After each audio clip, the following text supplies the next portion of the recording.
Now, I don't know why my brain works this way, but it does, so here we are. Some of my family and friends have been suggesting that I incorporate more of my hobbies into content for the channel. And as some of you may already know from my previous commentary, anime is something I enjoy and something I have been partaking in all my life.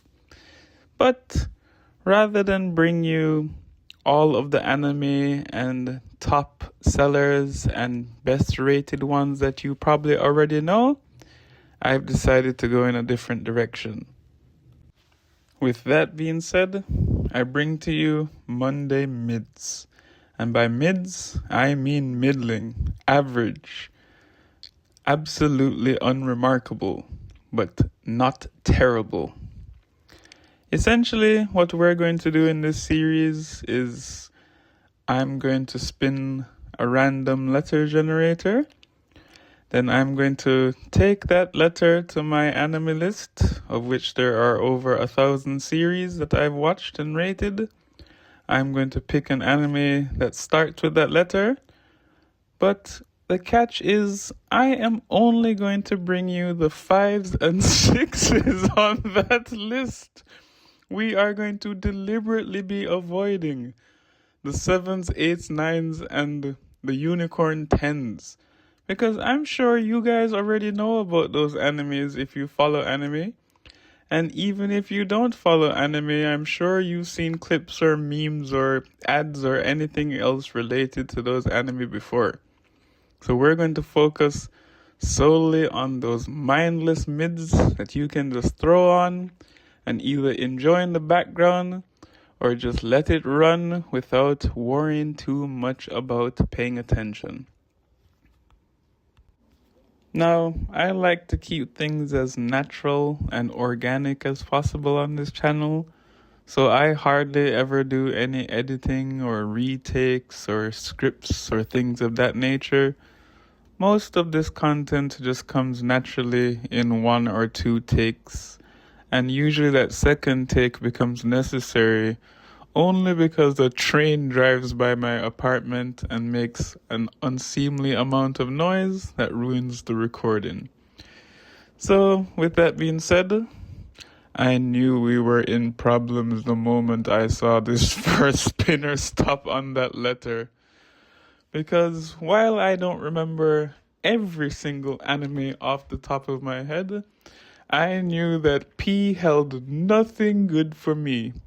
Because, to be quite frank with you, there are some anime that I'm just never going to ever mention even exist on my list. And it's also why I'm never going to share my list.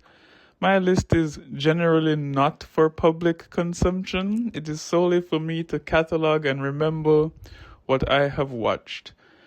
And to be honest with you, there are maybe 100 or so that I have forgotten to catalog over the years. So it is not entirely complete. But we got stuck with P. So I bring to you an anime that was acceptable for what we are trying to accomplish with this series. The premise of this anime is pretty straightforward, and it's basically explained to you in the title of the anime, which is something a lot of modern anime do to try drawing audiences. They explain to you exactly what will take place and pass it off as a title. This is done because right now there is a massive oversaturation of manga and anime on the market, especially in Japan. So the marketing strategy is immediately show what the series is about to try attract new readers and attention. The premise is as follows. A healer named Laust is kicked out of his adventuring party for being quote-unquote useless. Unknown to his ex-party, his healing abilities are actually far beyond normal magic. They just don't understand how his power works.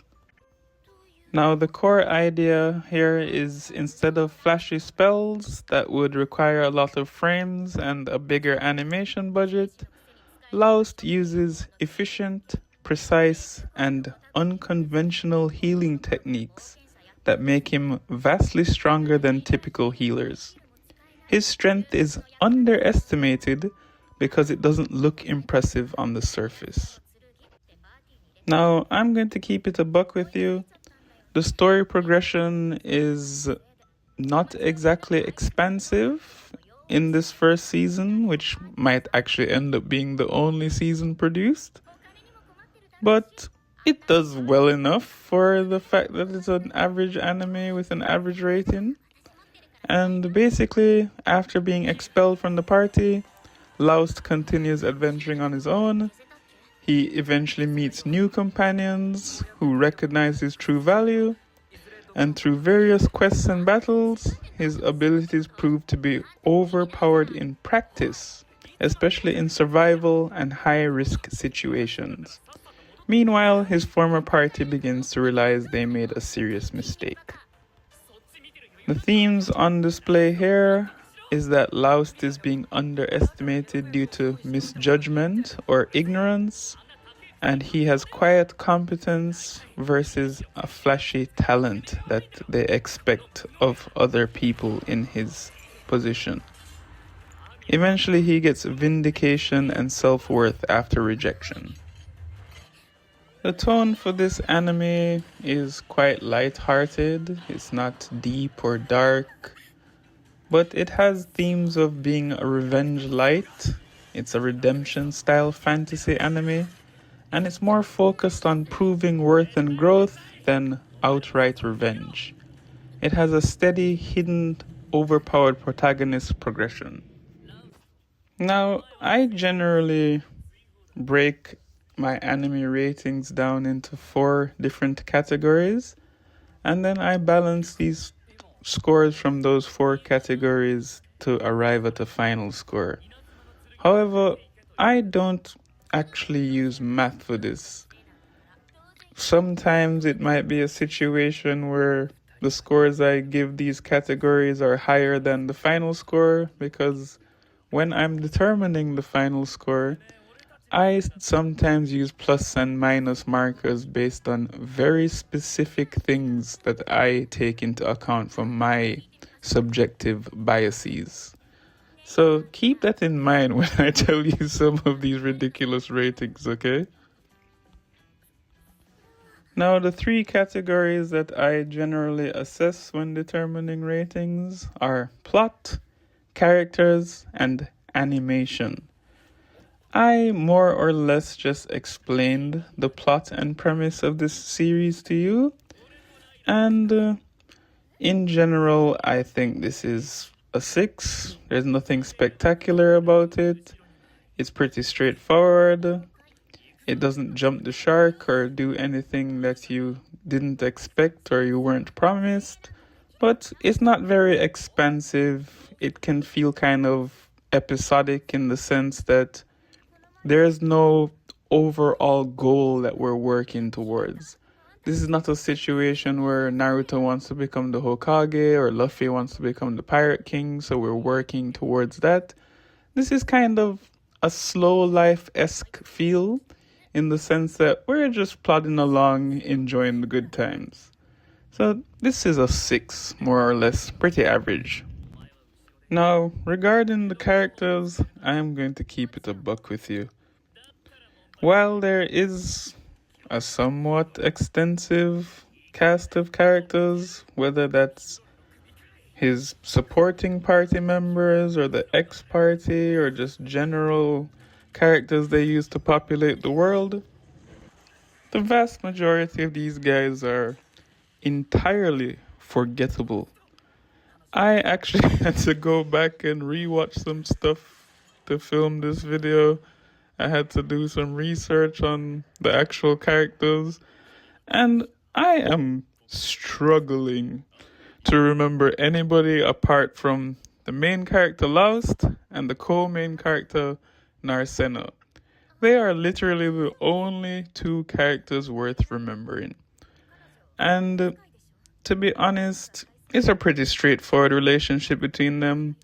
They try to tease why they have a relationship before eventually partying up, but it's pretty straightforward and obvious. It's not like this grand reveal or this secret thing that you're trying to figure out as the series goes along. They kind of tell you right from the jump how they know each other and why they're partied together.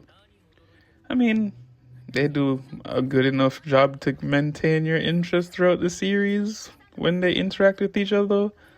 And like I said, they're pretty much the only people worth remembering. That's a 5 for characters. It does just enough to keep you here. The final category is animation, and this anime benefits from the fact that it was made in 2004, or rather it was released in 2004, so it's fairly recent and modern, which means that it benefits from a higher standard of drawing and animation in general. Now, this genre and anime that fall into this average or middling category, especially, have this unfortunate tendency to use CGI for monsters or certain scenes where they just couldn't be bothered to put in the effort, or maybe they didn't have the time or resources to put in the effort for certain scenes. So you'll run into either CGI, especially in the fantasy genre, and maybe now we'll see more in the future AI scenes. I can't remember any egregious examples of this throughout this show, and I usually notice them and remember them when they're especially bad or egregious. So it might be a situation where they actually don't have it in this anime, but if they do, it's nothing that is going to spoil your experience. It's pretty standard, slightly above average in terms of animation, drawing, color quality, so I think it's a 7. Which brings us to our final score. Now, I'm somewhat of a person that enjoys watching mids. Don't get me wrong, obviously the highly rated anime are great. I enjoy them as much as the next guy, maybe even more. But I actually do enjoy watching mids now and then as somewhat of a palate cleanser. I don't want things to be extremely deep or riveting all of the time. Sometimes I just want to sit back and enjoy a slow life anime and relax. Normally, those animes usually end up on the 6 scale for me, but I see here that I rated this one a 5, which means it was slightly less remarkable than the other average anime that we're going to end up covering on this series. 5 is, I guess, passable. It is exactly the scale average. So if that's something that you think you want to take a chance on, have at it. But you've been duly warned regarding this. That brings us to the end of our first episode. I will see you guys next time. Hopefully we draw a letter that's better than P next time. Peace.